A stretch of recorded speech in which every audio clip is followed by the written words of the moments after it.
This is a very sad day for America. Former President Donald Trump called the latest indictment against him a persecution on Thursday after his arraignment on federal charges he led a conspiracy built on lies to overturn his 2020 election defeat. Inside the Washington, D.C. courtroom about an hour earlier, Trump pleaded not guilty to the charges, standing up to address the judge directly as he entered the plea. Sitting in the front row behind Trump was special counsel Jack Smith.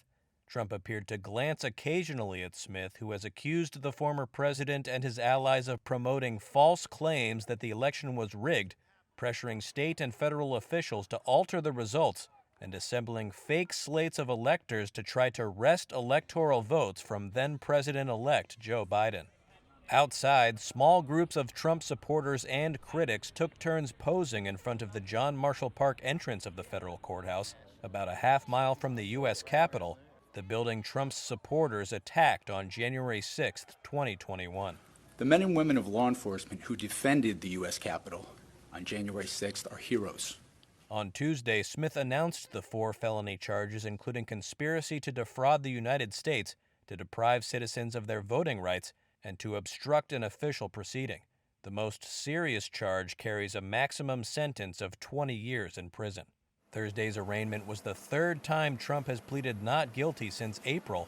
The 77-year-old and front-runner for the Republican presidential nomination previously pleaded not guilty to federal charges that he retained classified documents after leaving office, and New York State charges that he falsified documents in connection with hush money payments to a porn star. And he may soon face more charges in Georgia, where a state prosecutor is investigating his attempts to overturn the 2020 election there. This is a persecution of a political opponent. While Trump repeated his claim that he was being persecuted before flying back to his Bedminster, New Jersey golf club, Trump himself has been accused of using government power for political gain. His first of 2 impeachments in 2019 was for pressuring Ukraine to investigate his Democratic rival Joe Biden before the 2020 election. Senate Republicans later acquitted him of those charges. This is not the place that I left. Trump also said that he was sad to see what he called filth and broken buildings in Washington, D.C.